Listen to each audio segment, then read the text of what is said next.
You ask Tiger to solve. This deals with linear equations with one unknown. The final result is x equals 15. Let's solve it step by step. Simplify the expression. Expand the parentheses.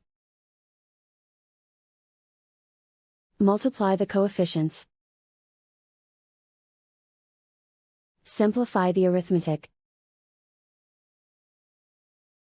Group all x terms on the left side of the equation.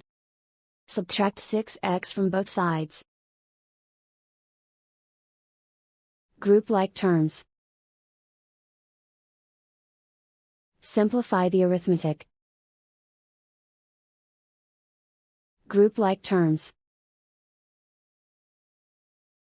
Simplify the arithmetic. Group all constants on the right side of the equation. Add 6 to both sides. Simplify the arithmetic.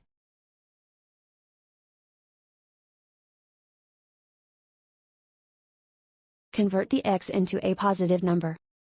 Multiply both sides by -1. Remove the ones. Simplify the arithmetic. And so the final result is x equals 15.